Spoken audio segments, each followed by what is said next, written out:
Welcome to a new Waterwave TV interview. As you can tell by the title, we are going to school today because we got the one and only student one in the building. We're going to learn a lot about him, what he's been doing, his new album that just dropped, and how we got to the point of being one of the coolest artists in Minnesota, in a sense, you could say. But first, you know the drill. We got to run the Waterwave intro.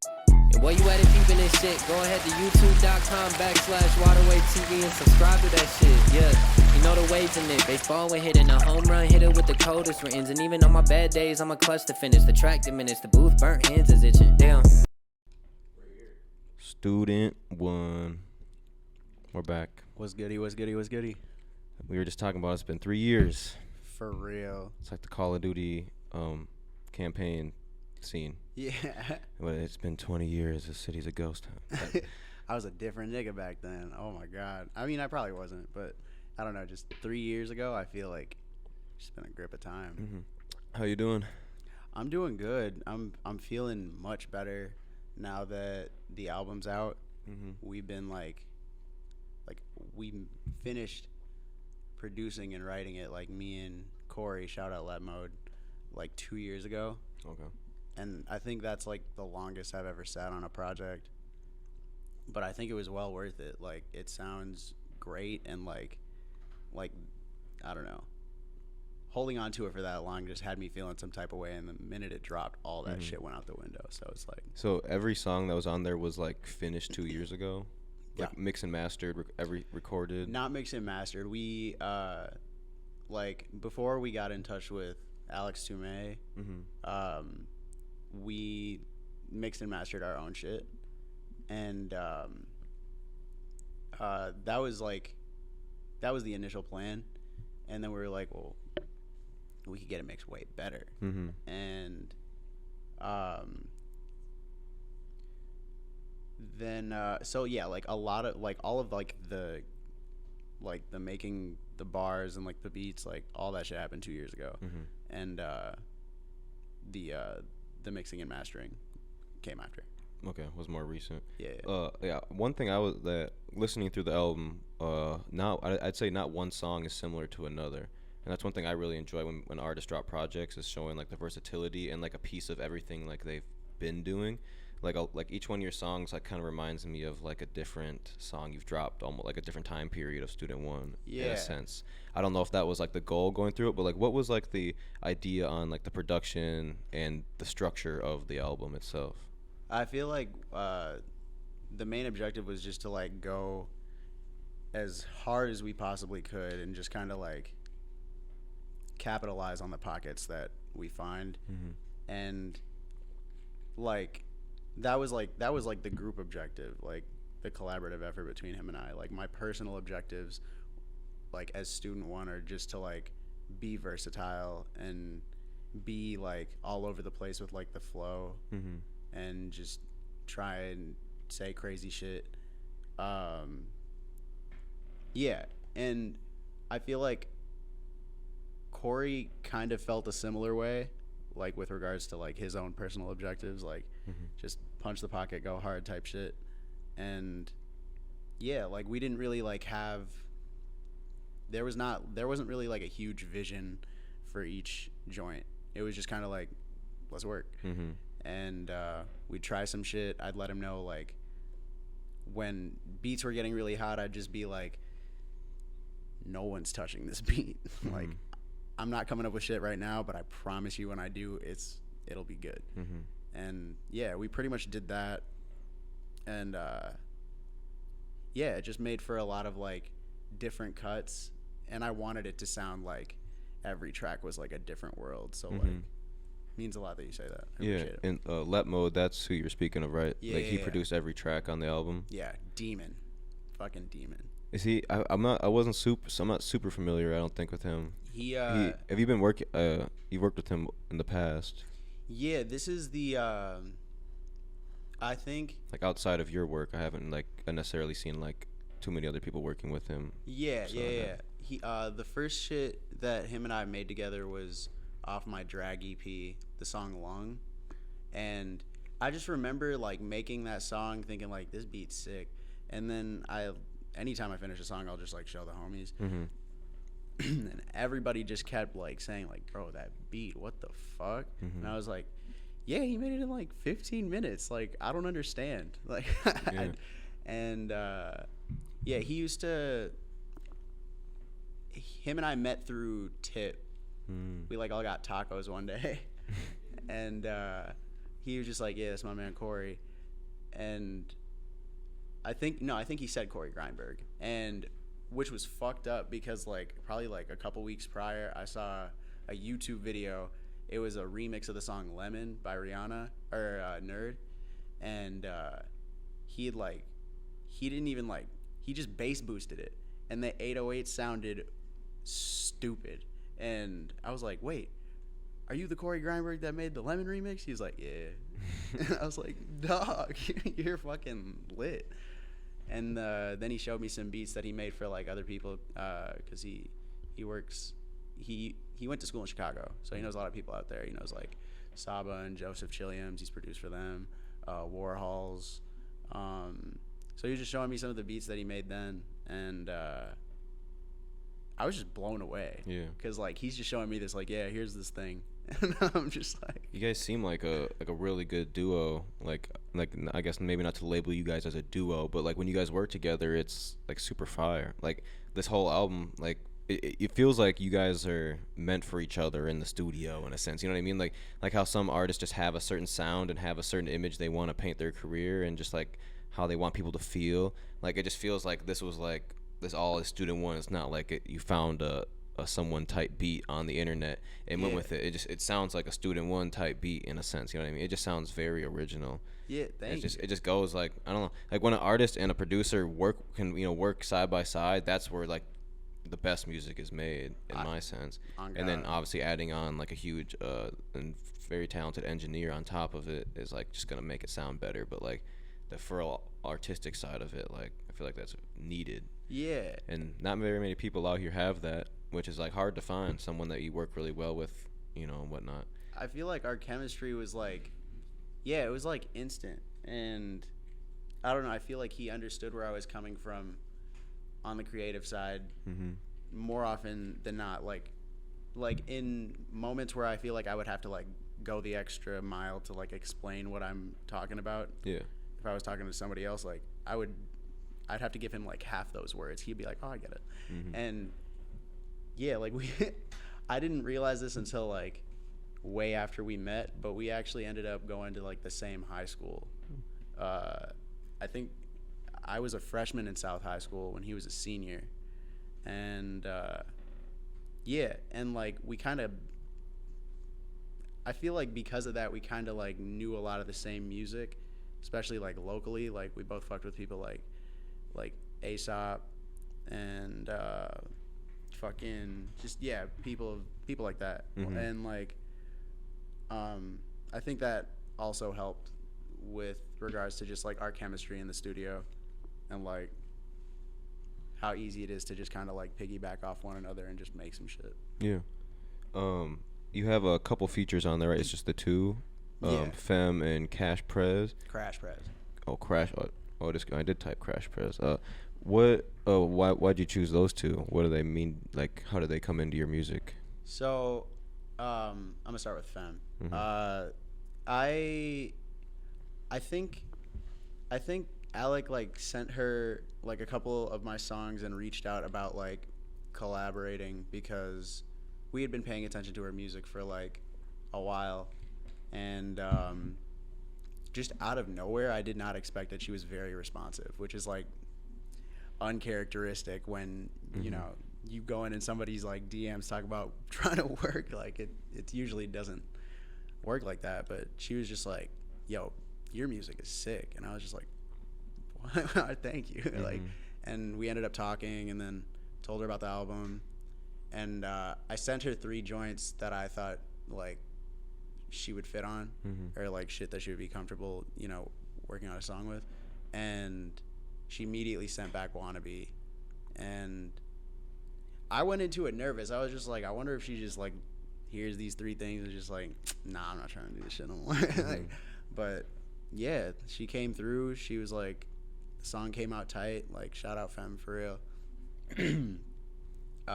Michael, that's just my dog. Like, I've known him for the longest, and like anytime we make music together, it just like the energy in the room is just like crazy. Mm-hmm. It's like calculated chaos. I don't know. It's hard to explain because it's just like the vibe in the room is like really chill, but the minute we have to go into the booth, we're yelling like, and I don't know. I really appreciate that. Just kind of being like I feel like I'm soft spoken outside of the music a lot of the time, and when you get me out of that zone, I get excited because it's just like I like that shit. Yeah. Like people get scared to act like that. Yeah, in person you're a very calm, mellow person, a human in person.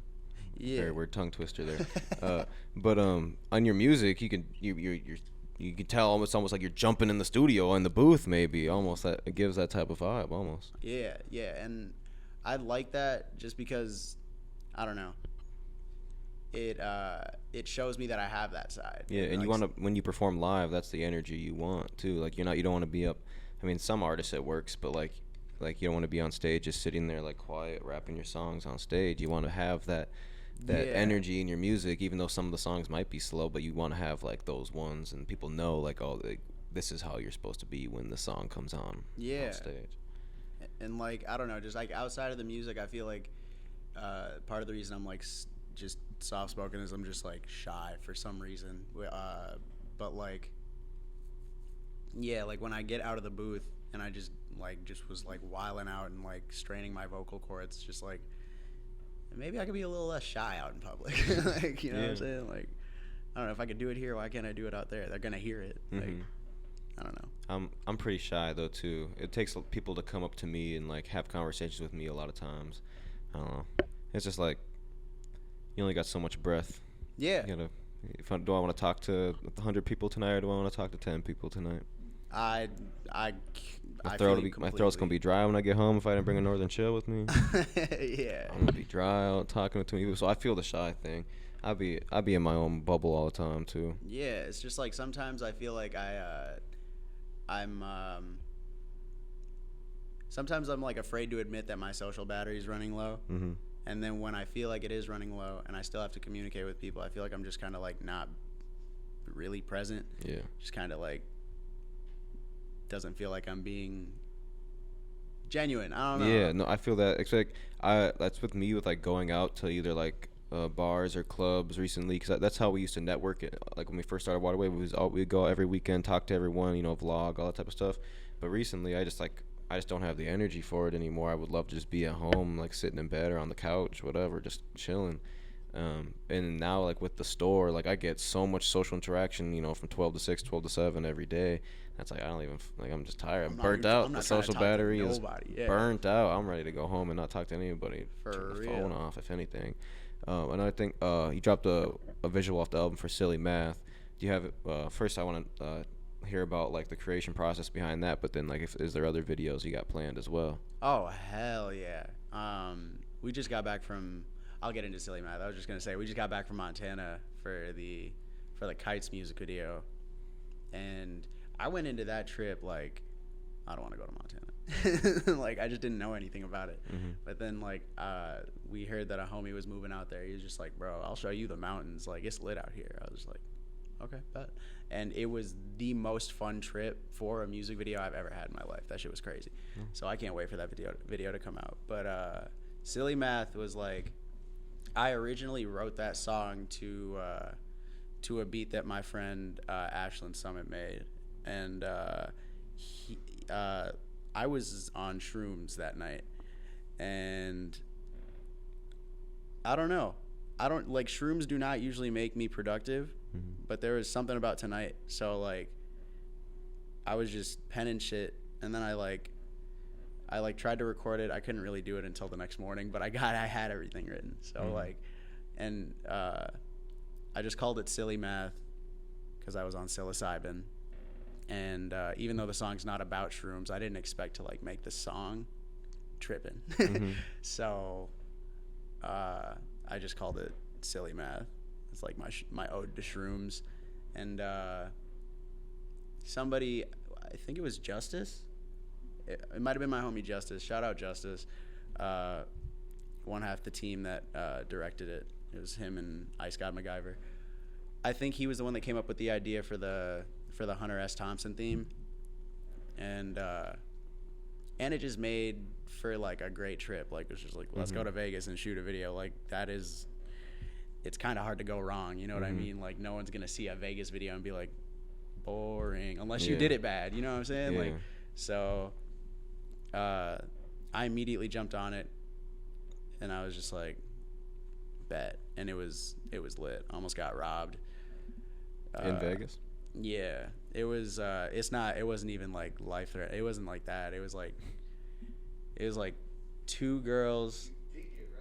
I did get robbed. Yeah, I guess. Well, Justice got robbed. I don't know. All right. So like, so we got breakfast, and then we were like walking back to the hotel, and there were these 2 girls in police officer uniforms, like not official police officer uniforms, and they just like came up on me, and they're like, hold on. Like the strippers, not the strippers, but like the showgirls. Yeah. And then they just came up on me like, hold on, and then they just put handcuffs on me. Yeah. I don't know why I let that happen.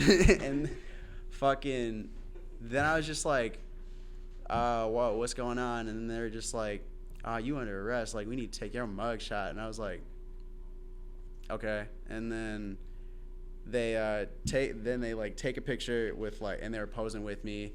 They had like billy clubs and shit, and they were just like poking me with it, and I don't know, fucking.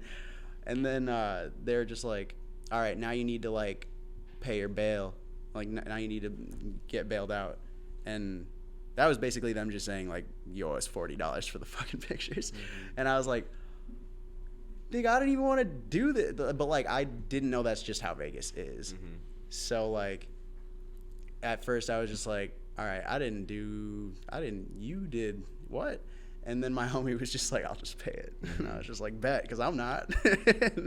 Then I ended up paying him back later that night. The same thing happened with me when I went to Vegas. Like, pretty similar story. I went there with my parents on my 21st birthday, and my mom and dad already knew the drill, but they seen it happen, and they were like, do it. Like, they were like, made me do it. But like, and then they paid for it, obviously. But like, it was 2 girls in a cop suit. It's even on one of our vlogs. Like, the exact same thing happened to me. $40. Got robbed from the fake cop suits. Like, no one's asking for it. Yeah, now you know. If you see someone coming up trying to get your attention, you just keep pushing. Yeah. Like, I feel like if you live in Vegas, like, your ability to, like, ghost somebody just, like, right next to you is probably, like, on 10. I can imagine, like, if you live either, like, really near the Strip and just go there all the time, life would be crazy.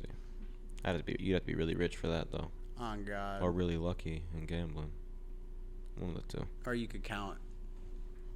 And then you get banned. Yeah. How do they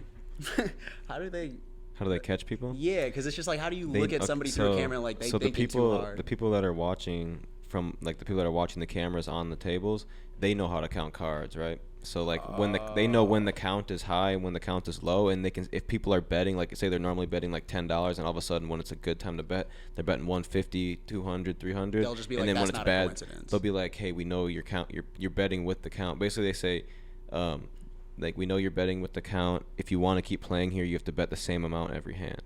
That's because they can kick you out or give you your own specific rules if they want. So that's how they combat card counters, is they don't let you raise the bet or whatever, or lower the bet like when you're supposed to. It's like, bro, this is not luck. You better stop. Like, you're not just deciding to bet 500 instead of 25 when the count isn't. I forget if you want it high or low, but one or the other. Yeah, wherever it's at. I wish I knew how to count. Yeah, I've been trying to learn how to do it. It's actually not too hard to do, but it's hard to do it when there's like 6 people at the table and it's moving really fast. But like, if you're playing one-on-one with a dealer, it's not too hard. It's easy to keep track of shit. Yeah, because certain, like, it's like 1 or 2 through 7 or 2 through 6 is like -1, and then like 7, 8, 9 is 0, and then all the face cards and the ace is +1. So you want the count. You want a bunch of little cards to come out, so it's like -1, -2, -3, or whatever. I could be reversing it, but once all the little cards, let's say, come out, it's like -12 is the count. You know, oh, there's a bunch. If it's at -12, you know all the big cards You know are what's coming. in the deck.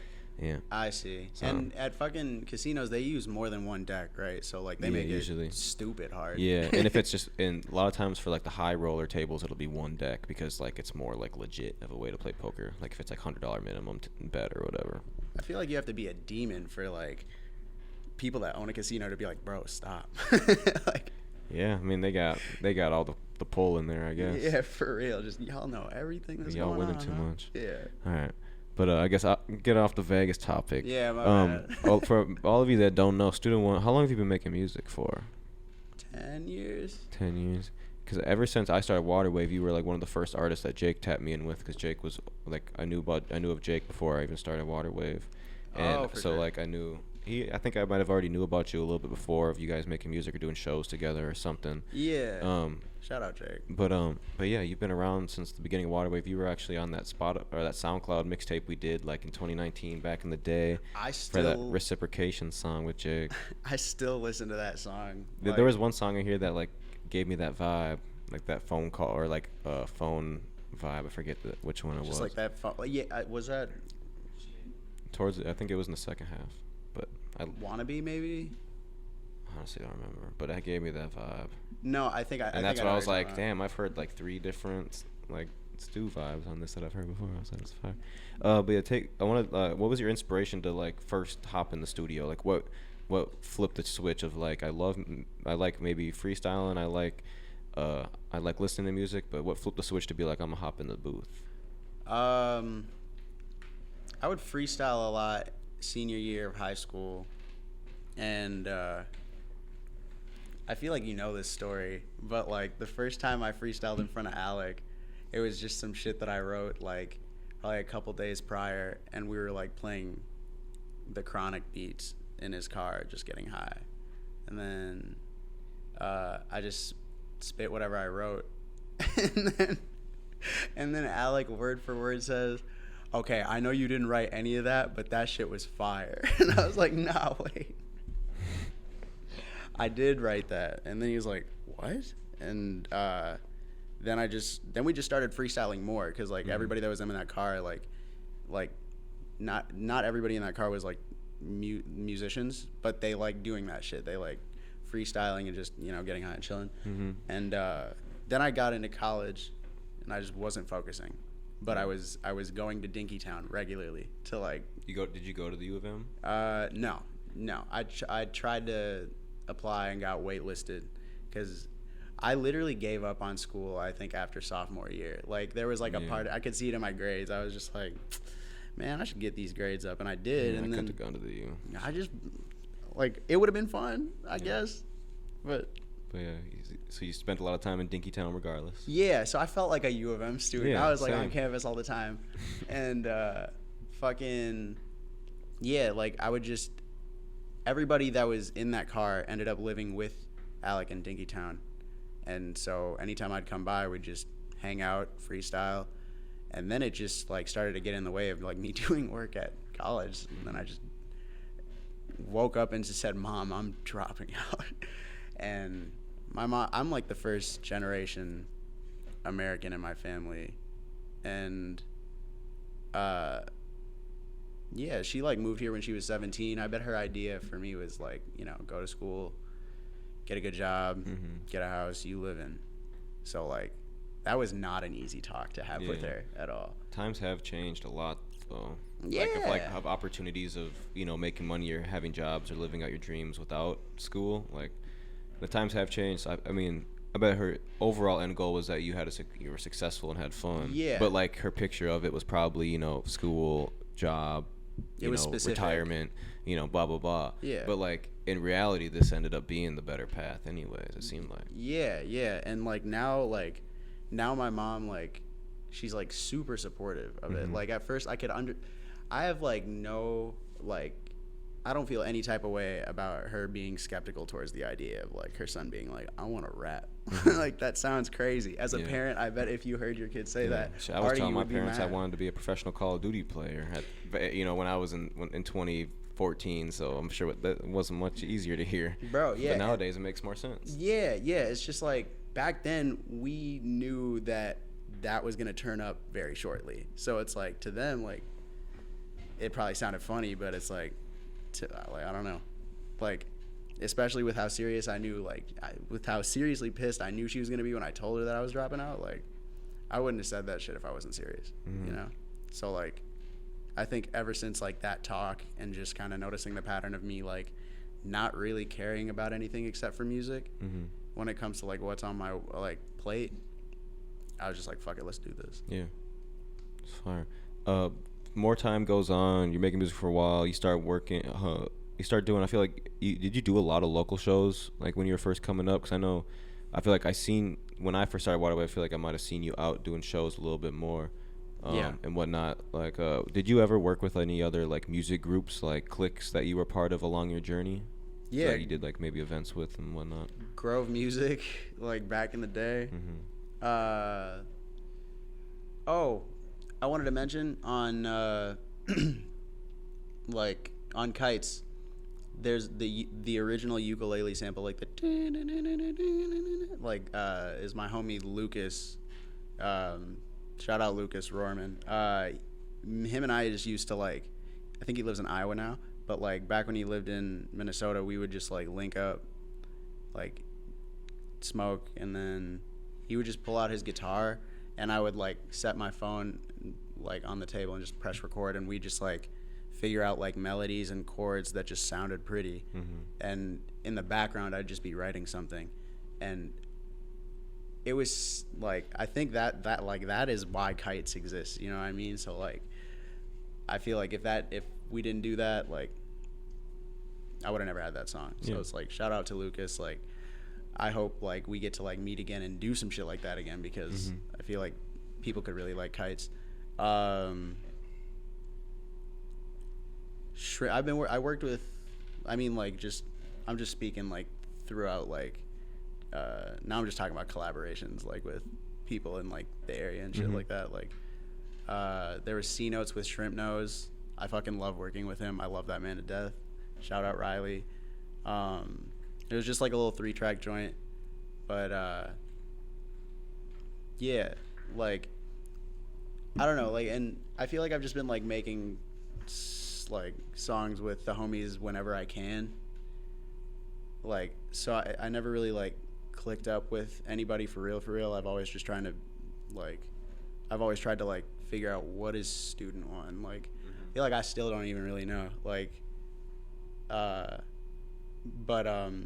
like, I mean, obviously I do, but I feel like if I want to, like, add depth to, like, what I'm doing, I gotta, like, think about that more. But yeah, aside from that, I can't really, like, I feel like I'm not thinking of everybody, but I mean, it's a long career. But from hitting probably some of the small stages in Minnesota, you've also gone to the biggest stage. I feel like maybe not, I don't know if it's the biggest in Minnesota history, but with Soundset, that's got to be the biggest. That's the biggest show ever. That's the biggest show ever in Minnesota. Yeah. Is because, like, what? Because is that bigger than, like, if, like, U.S. Bank Stadium or, like, Target Center did something? There's still more people at Soundset, right? Yeah, Soundset was bussin'. Yeah, because I don't think there's any other venue that can hold as many people that go to Soundset anyways, if it's not Soundset. But yeah, let's just say hip hop, at least, if there was another event that we're missing somehow. Yeah. But that was in 2019. What was it like getting, I guess, the email, text, phone call, whatever it was, like, hey, we want you to be on Soundset? You know what I mean? Like, how does that come about? And could you just tilt your mic up? Like oh, this? yeah. Just that part, yeah. Just sound a little bit better.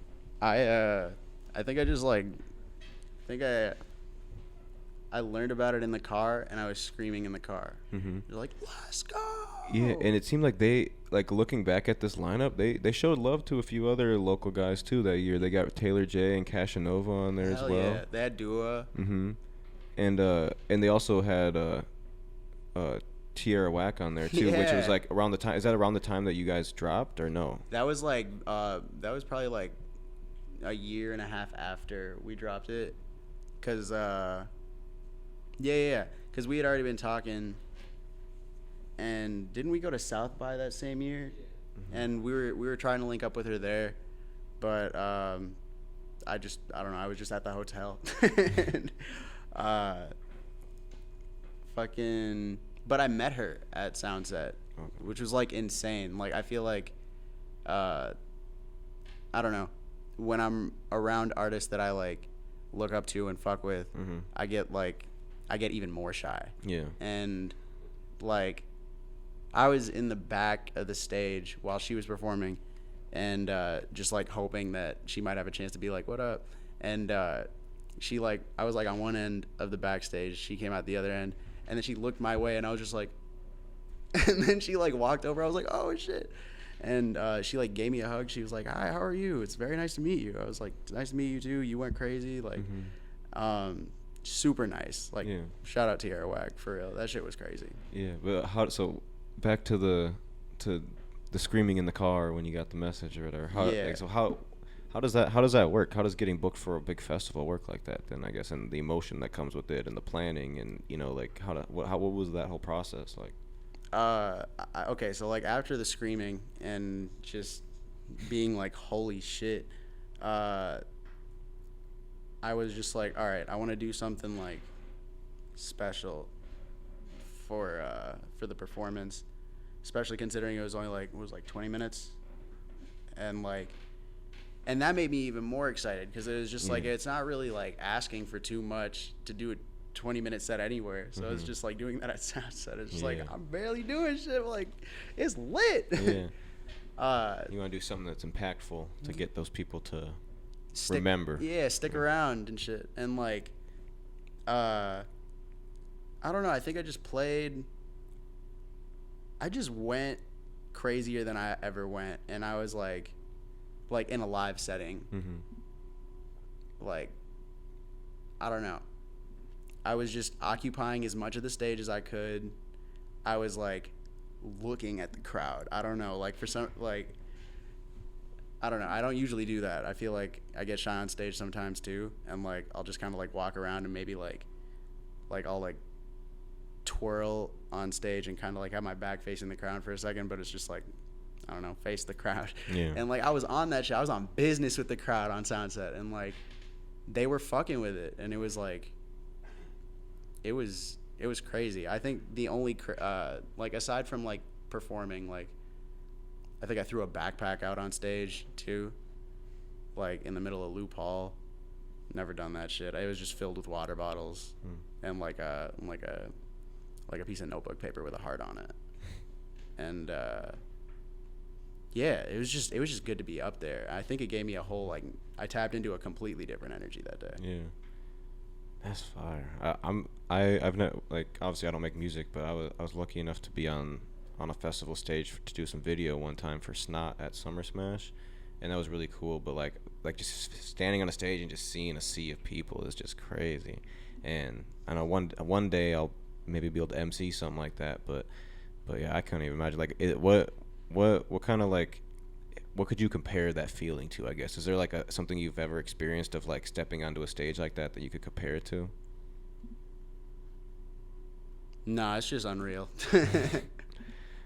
I feel like I'm only seeing like a portion of like what really successful people see, like when they go into like stadiums and just see people like type shit. Like, I bet that feels like Molly or something. Like, yeah, especially with like everyone's like phone, you know, lights on all around you. Like, bro, that shit. Yeah, like, you know the 5 gum commercials. Yeah, how it feels to chew 5 gum. Yeah, that shit is definitely stimulating your senses. That's gotta be one of them.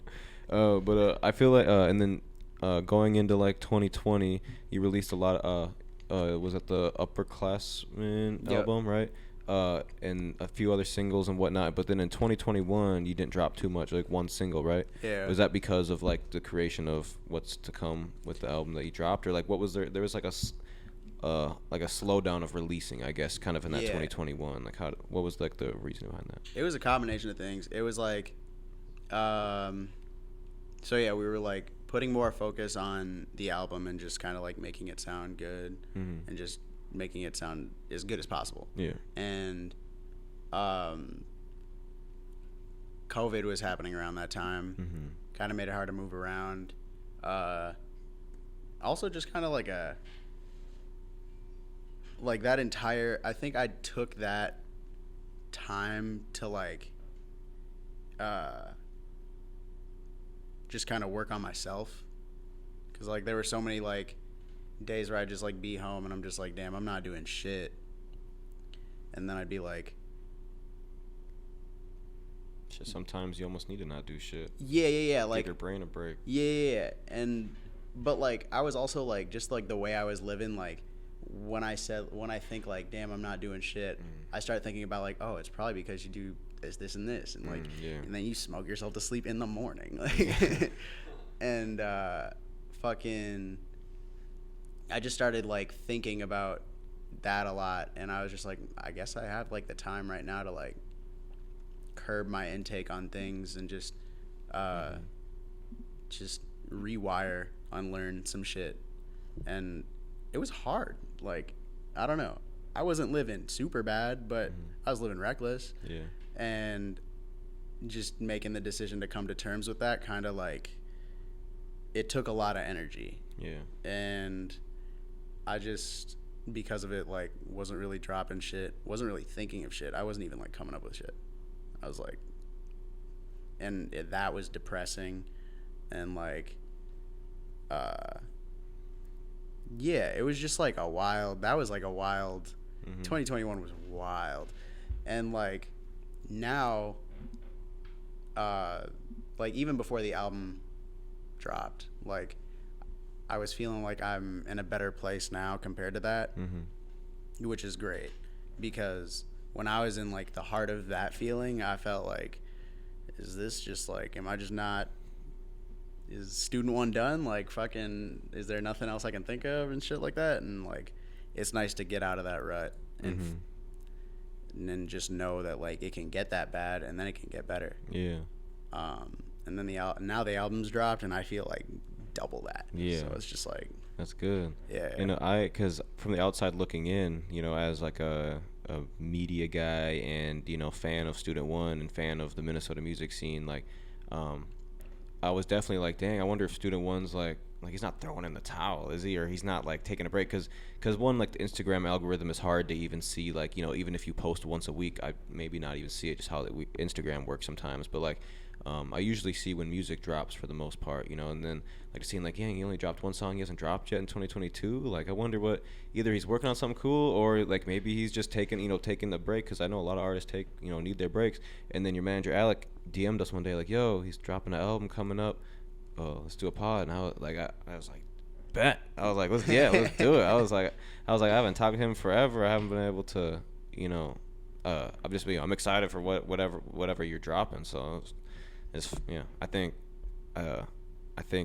some time off really can help give you the energy to push the product in the way it should be. Because like, you could, that music, like you said, it was done 2 years ago, a year ago, whatever, like mixed, mastered, whatever. But but if you don't have the energy to put behind like what it's going to take to make this work, like you said, you didn't want to go to Montana, right? Montana, right? Yeah. You didn't want to go to Montana. So like, if you were to drop this album last year and you were in that rut of like, I don't want to do shit, you wouldn't have went to Montana. Yeah. You know what I mean? You probably wouldn't have got up and went and did that. But now that you got a little more energy, you got to take a rest. Now you can give your personal energy the energy that your album needs. You know, like, 'cause it's more than just dropping it and maybe posting some Instagram pictures. Like, you gotta maybe talk to people, come do podcasts. You gotta travel to shoot music videos. Like, if you were in a worse state of mind, maybe at a different time, then there's no reason to put that extra work on you. Type shit. Like, yeah. Like. And I feel like it's hard to, I feel like, I don't know if it's just the industry or just like how I've just been moving, but like, I feel like it's hard to admit that a break is needed. Like, without feeling like, without feeling like, damn, like the hype is like right here for me right now. And if I just take a little breather, like it's just gonna, you know what I mean? Like, yeah, I mean, you see it happen with like mainstream artists that can take long breaks and still come back and be successful. Like, obviously, like someone like Kendrick is so big, but like, you know, 3-4 years off, whatever it was, and even like a Playboy Cardi, if you want to go down that level, or even a smaller low of like a Solfego, like, you know, like all there's these tiers of guys that peaked really hard, or like had like that big thing that they were known for, and then just just been steadily doing their thing, but now you build up anticipation. Like, they can structure themselves. Maybe what they're gonna drop is better than what they would have dropped. Yeah. You just never know. Like, so yeah, I think, and with the way the industry looks, like, these artists probably take, they'll turn in an album that they maybe worked 3 months hard as hell on, made 200 songs, picked 20 of them, but then it's just like the NFL. Maybe they'll have 6 months where they maybe go to their homie studios or make some music for fun, but they're not in that in their making album mode. Yeah. And it's like off season and in season for any sport, any business. Like, you need some time off. I feel like that was my first significant time off that I felt like I had to fight myself to give myself. I was just like, nah, I need this. I need a minute. Reset. I need one of those soon. Yeah. I went to a summer smash, but I haven't even taken a vacation in 3 or 4 years now. You need or it. Just getting out of the state. It's like, I don't even know. Mainly it's since the store opened, just because we have to employ this somehow, and if we're not paying people. But business. Vacations are well needed. Whenever I get 2 days off of not having to do anything, if I don't want to, it's just the best thing ever. Yeah, it feels for so real. good. It's like when you get the weekend off when you're in school. Yeah, That's what it would feel like. On God, when we were out in Montana, we were staying at the Airbnb was a cabin, so it's and I've never had a cabin, so anytime I'm out there, I'm always just outside, just it's quiet as fuck out here. This is sick. I don't know, it's just not like the city, and just 3 days of that. Coming back to that, I don't know. I was just in a good ass mood, off that for some reason. Yeah, I guess I took a 4-day trip with my family to Grand Marais. If Shit. that counts as a vacation. But that was super relaxing, quiet. You can actually see the stars. You hear every animal noise from miles away. That all that shit's type fire. of shit. It's peaceful. It is really peaceful. Throughout taking a break, dropping songs and whatnot, throughout the past 10 years, you've still been able to manage keeping, right now, 56,000 monthly listeners on Spotify, which in terms of a rising artist is really good, to keep people retaining your music and coming back and listening again. Do you know where a majority of your fan base is at this point? Is it pretty spread out, streaming wise, or is it's heavy in Minnesota? It's heavy in Minnesota. It's maybe it's not. St. Paul and Minneapolis are number 11 and 20 on the cities. So Is Chicago high up there? Dallas, LA, New York, and then across All the big markets are on the top. I didn't know that shit. Chicago, LA, Dallas, New York. I think Amsterdam is number Amsterdam. 5. Yeah. Following there, yeah. And then, Minneapolis, St. Paul, you said around 11 to 20 range right now. But that's kind of how it goes with, a lot of artists. Unless, you're the king of your state, almost like a little baby or something, where it's Atlanta is him. Yeah, you know what I mean?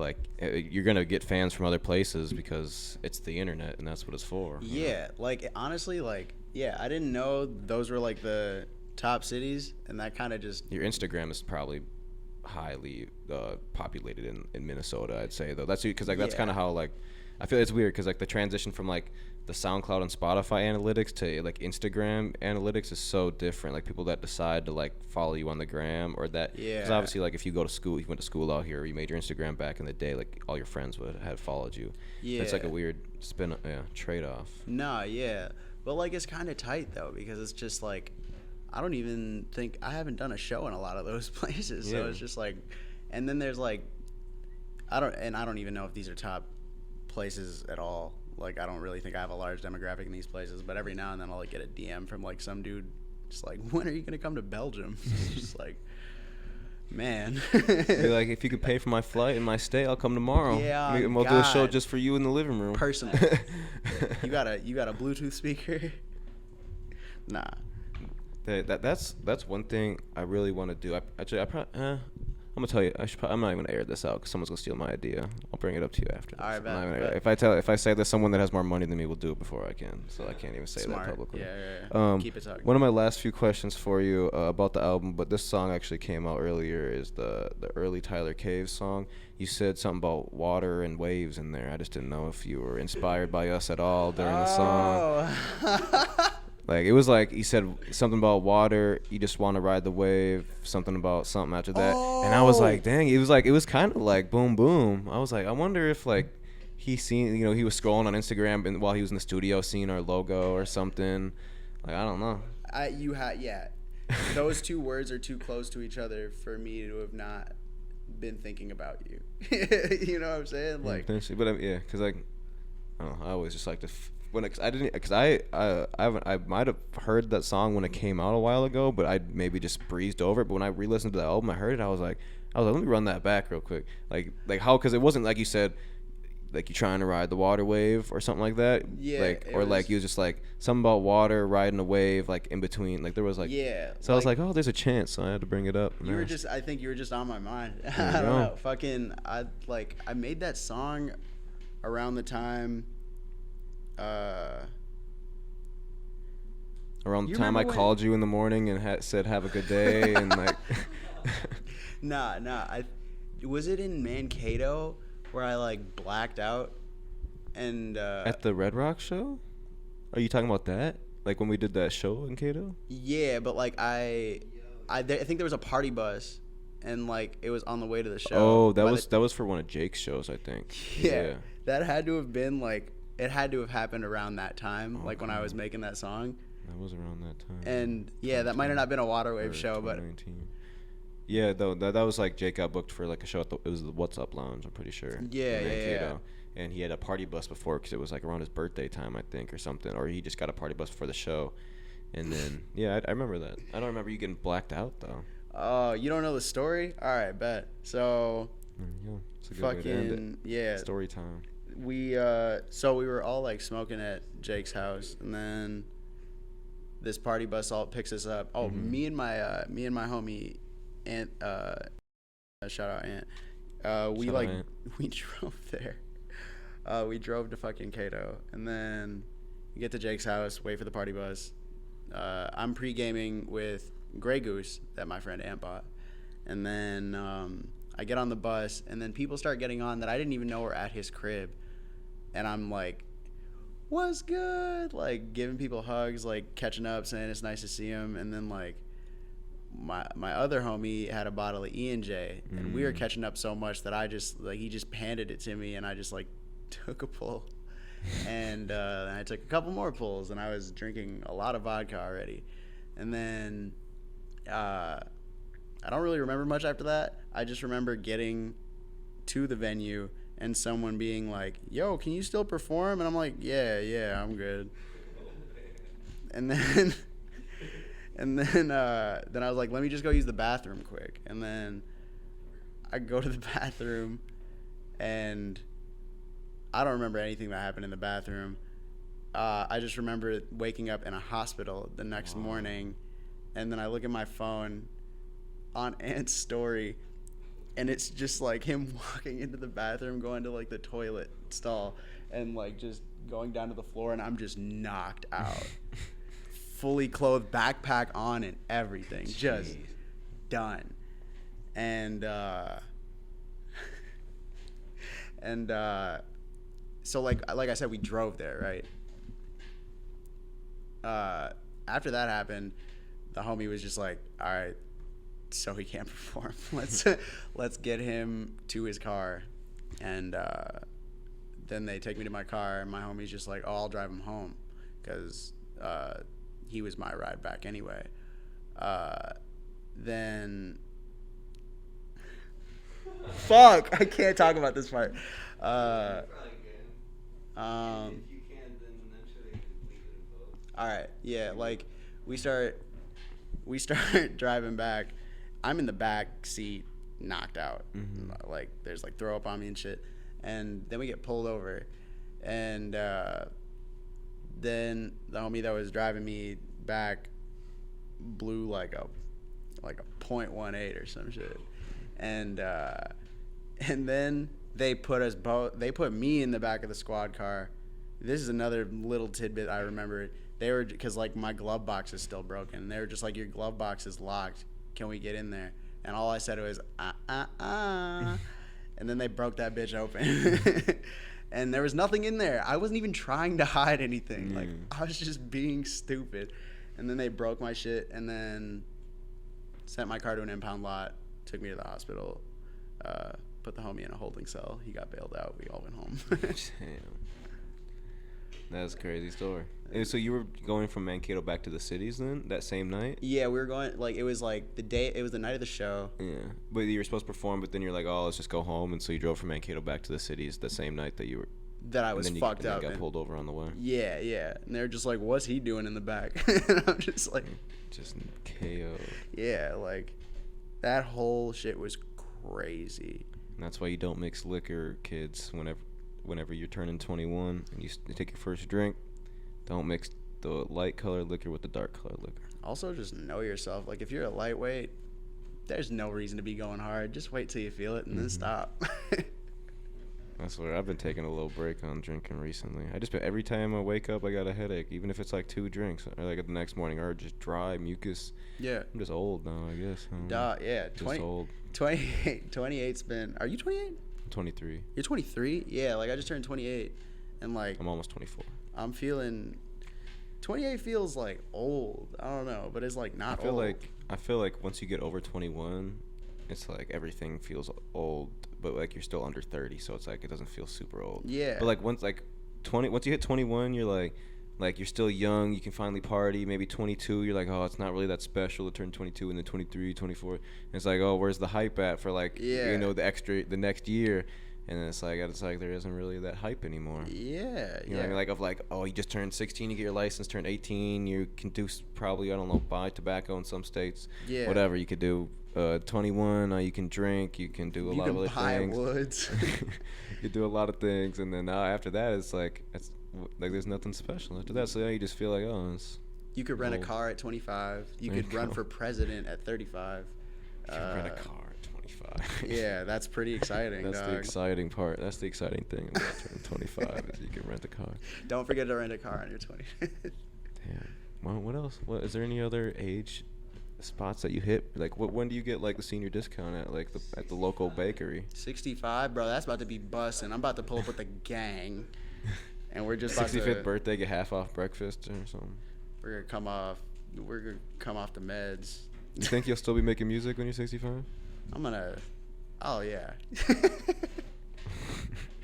Something about that is just funny to me. A 65-year-old man. You'll be named Student more than Wine's double making music. your age right now. Yeah. And still drop a song under the alias Student One. Scotty up, kids.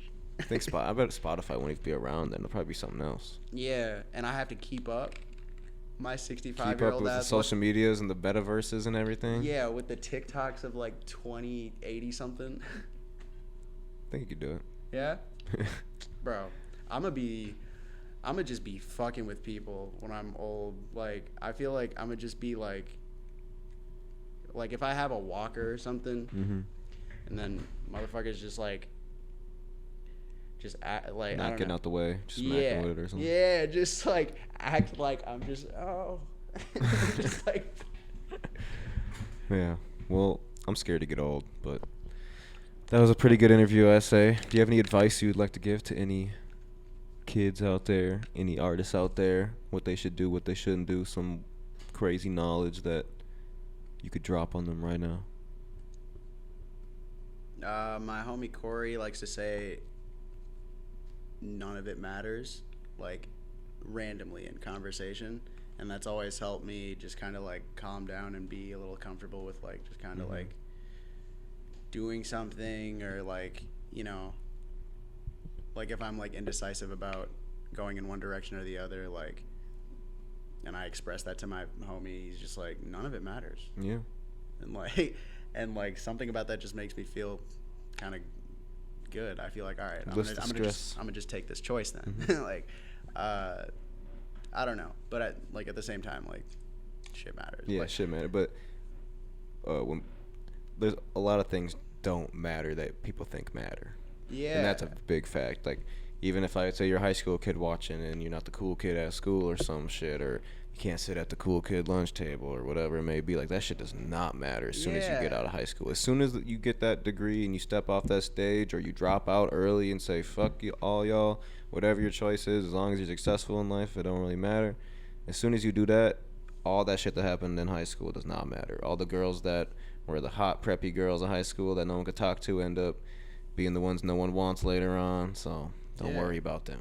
No cap. Like, it's just, I feel like life is just like a matter of just like knowing, like we all give like attention to like as a person, just give attention to a bunch of shit in the world, and it's just like, I feel like life is just a matter of just knowing like what's for the birds, you know what I mean? Mhm. And then just like fine tuning it until you figure out how to just get to your bag and, you know, do what you gotta do. And I guess one last question I almost forgot to ask. Why student 1? Why not like 2, 3, 4, or 5, or 6? Back when I made the name, I was just the it's a stupid it's kind of a lame reason now.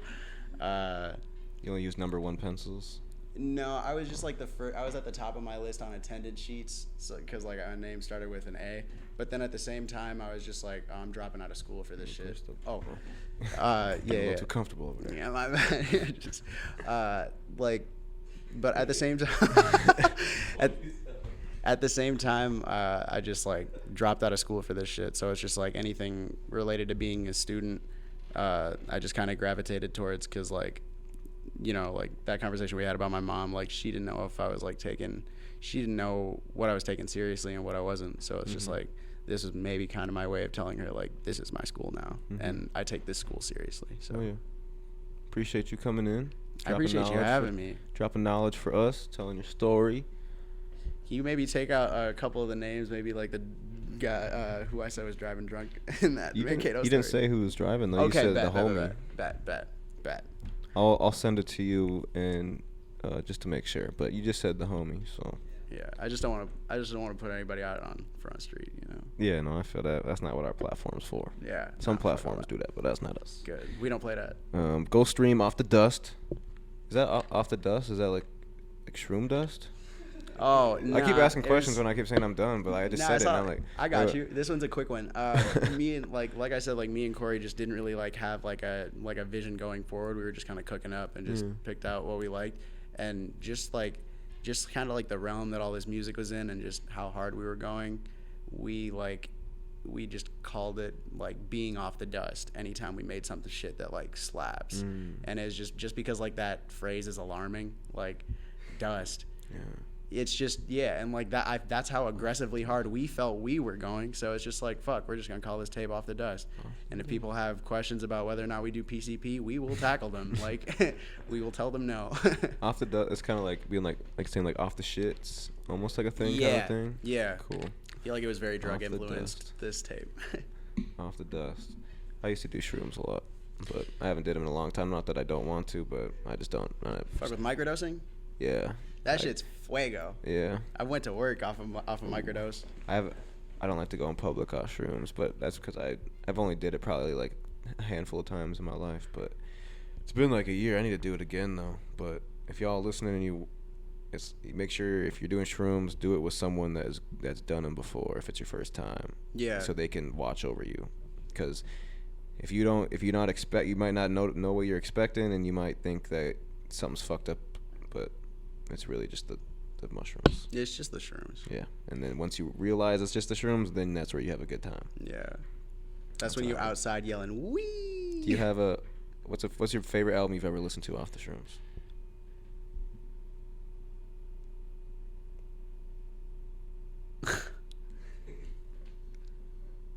Mine's I think Man on the Moon by Kid Cudi, or Satellite Flight by Kid Cudi. I listened to both of those last time I tripped, and that shit was crazy. Those are fire choices. I was just sitting to cry. You know what? While you think about it, you know what's really do you have any pets? No.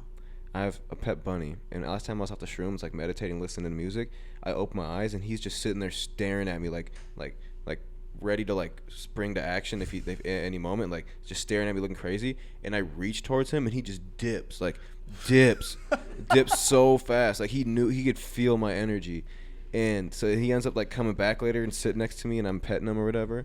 But like it's like he could feel like what I was like summoning or whatever. He knew what time you were on. He was just like, Yeah. Nah. See, but do you know what your favorite album is off the you've listened to off the shrooms? I think it's one day I listened to Mad Villainy off the Shrooms. That shit was gas. It was kind of scary. They were like, I feel like, okay, like that's just a shroom thing. I feel like there's never been a shroom trip that I've had where it's just been 100% hunky dory. Like, I feel like there's always a point where it just kind of dips. There's something that scares you or something that alarms you. Like you look around, you're like, wait, what the fuck is going on? Yeah. And then you're like alarmed for at least a little bit. But yeah, I feel like there's just like always like a corridor of your mind that like you're always avoiding, and like shrooms just kind of make you like, let's go in there. Like, I'm avoiding the itch to look up scary things to watch while tripping. Like I'm avoiding the urge to type that into my YouTube search every time I trip. Yo, okay, I wouldn't recommend doing this on shrooms, but I really wouldn't, honestly. But you know the show King of the Hill? Yeah. A long time ago, there was me and my friend found these edits of King of the Hill episodes.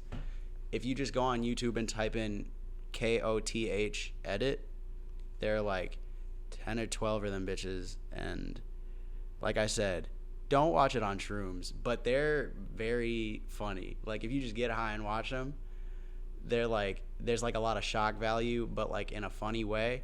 But I could just tell if somebody was tripping balls, and if I was tripping balls and you put that shit on for me, I would have just been mad at you. Like, so like I wouldn't do it while tripping, but like it's pretty funny. Yeah. It's just not King. I remember the first time me and like 8 friends that we all lived in a house when we were in college. We all, everyone took an acid tab. Me and there's one left. Me and the last guy like split one. That was the first time I ever did any type of psychedelic. I didn't even know what to expect. I thought I was just gonna get high. Yeah. And then all of a sudden you just start seeing weird shit. But it was like really cool because everybody in the house was on it, and it was weird, like, because you could, as soon as like someone came home, like came back from like the bars or whatever, because it was just like a random Friday night or something like that, was like one of our friends came in, like everybody knew like they just walked in the house. It was just so weird. Like the energy just changed completely, and like everyone went downstairs and like met in the living room, like who just walked in. It was weird. Yeah, it's so weird and just seeing shit. But we could go down a huge rabbit hole of psychedelic talk probably if we could, because everything's different, but I don't think that's for this episode. Yeah, well, maybe off camera or something. We have to do I would love to, when when we get a more comfortable living situation, podcast situation, to do like a mushroom podcast. That'd be flame. Because I feel like a big thing is like your environment when you do mushrooms too. You can't, like, you don't want to do it and then like walk out to like a dirty living room or something, and then you're like, oh fuck, this is like I'm a mess, or like, or like you walk, or you know, like you want to like have a nice little setup, good vibes around. Yeah, you know, I don't want anything that could throw you off, but just maintain the balance. But yeah, thank y'all for watching. If you're on Spotify, Apple Podcasts, all that, make sure you give us a good review. Let us know what you liked about it the most. If you're on YouTube, like, subscribe, share, all that cool stuff. Comment down below what Student One song is your favorite, and any other things you want to tell Student One. I'm sure he'll check them out. Some crazy shit in there. But yeah, come shop with us at 1521 Como Avenue Southeast, Minneapolis, Minnesota. We sell vintage, we sell shoes, we sell hype, we sell exotic sodas, we got some knickknacks, we got backpacks, some Supreme and Bait backpacks. We sell some stuff like that. This isn't a backpack they sell. That's not. I don't know why I put that up. Hey, we sell those sometimes. We're a vintage shop, so we got some old Jansports that come through sometimes. You know, in the little $5, $10, $15 piles. You know, we got some Jansports coming. But yeah, if you need a studio, we got one at waterwavetv.com. You can book your sessions on there and work with one of our guys. Other than that, Jackson, run the Northern Chill ad when we're done, because I forgot to do that. But if you are a listener to this podcast, stay tuned for the next 30 seconds, and you will get an exclusive discount on Northern Chills. Once again, thank you, Student One. Just follow him on the gram. If you're on YouTube, all the stuff will be in the description to tap in with him. Thank you. Thank you guys so much for watching this podcast. We're going to take a quick break to shout out the supporters that support us to make this happen. Shout out to our sponsor, Northern Chill. It's my favorite water out there. It's a 7.8 pH level. It has calcium, magnesium, chloride, sodium, potassium, and even other minerals that help you live better. It makes you feel better, makes you live better, makes you healthy and hydrated. It's my favorite water. You can shop it online at northernchill.com, and we have an exclusive code for our podcast listeners. Code WWTV20 will give you 20% off a case of Northern Chills like you see right here. It is our favorite water over here at Waterwave, and I don't like to drink anything else. If I have to, I will, obviously, because I got to survive, but at any time of the day, I'm looking for a Northern Chill. Follow them on Instagram at drinkchillh2o as well, and get with the movement. Start drinking real water. And quit drinking that sink water, man. You know it's not good for you.